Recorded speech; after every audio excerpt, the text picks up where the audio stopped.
birds are chirping outside my window. I can feel sort of the sun coming through and it's feeling warm today, which is so nice because I realize that I'm not the biggest fan of cold weather and of winter, and I just miss feeling the warmth on my skin.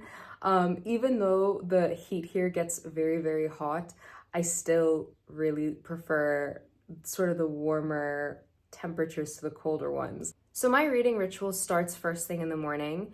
It's the first thing that I like to do when I first wake up. I like to sit and I like to have like a hot beverage, non-caffeinated, and I like to just sit and I like to read something.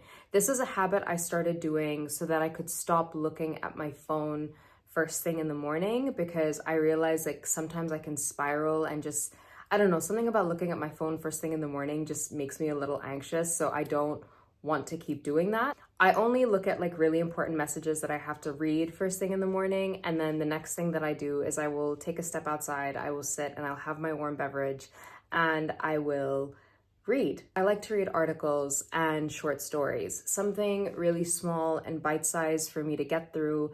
And depending on how I feel that morning, I'll read something digitally or I'll read something in analog form. So in digital form, this is when I really like to read my Substack articles and catch up on all my Substack articles. If I don't want to read something digitally first thing in the morning, if I really don't want to look at my screen, this is when I pick up one of my physical magazines. And I started purchasing physical magazines again from last year because I also, I used to be a huge magazine reader. I have a collection of magazines on the top of my shelf of like old Vogue magazines and Vanity Fair magazines. I was subscribed to so many magazines. I just kind of lost touch with magazines, and I am slowly now getting back into it again.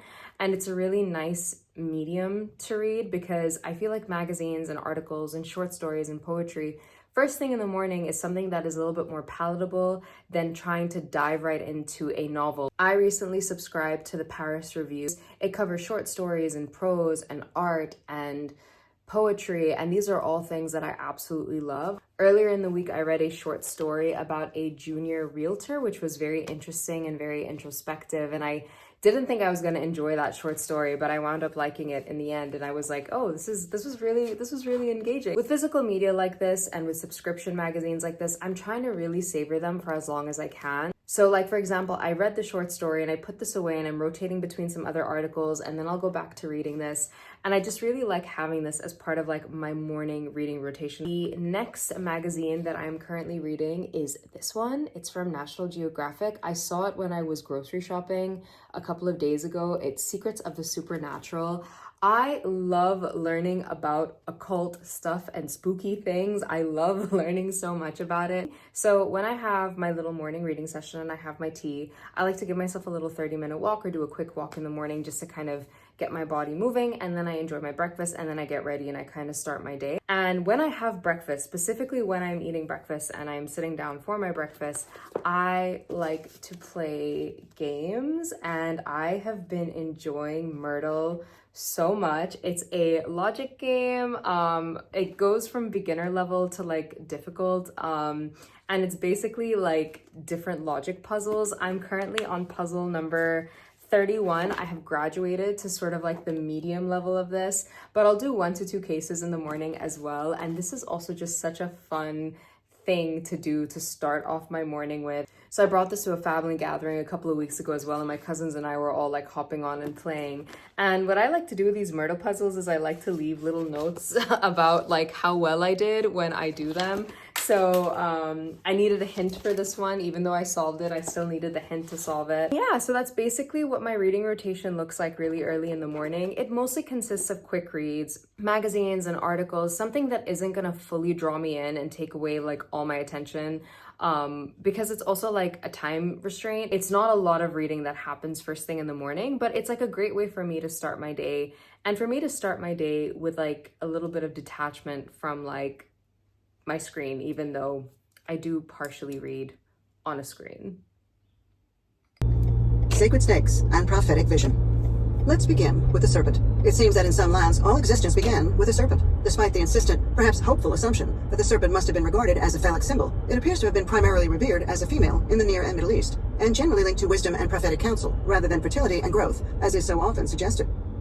So usually when I'm driving and when I'm in the car, this is when I catch up and listen to all my audiobooks, especially if I'm in an audiobook mood.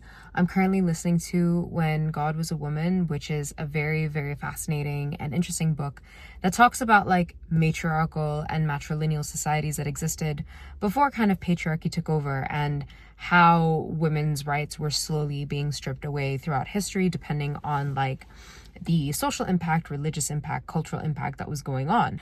I used to always say that I never pegged myself as an audiobook listener, but I feel like very specific genres are genres that I can listen to on audiobook that I really enjoy. And yeah, and this is like what I like to do when I'm in the car. This is like one of the ways that I like to catch up on my reading, is just by listening to the audiobooks whenever I'm driving and whenever I'm in the car. And the only time I really don't listen to audiobooks is if I'm in the mood to listen to like songs and music instead. But yeah, this is kind of like my midday, evening, afternoon reading rituals. This is where most of my reading gets done, is when I'm in a car. And I just like to wind down the end of my day with one of my physical books, and that's usually where I catch up on the rest of my reading.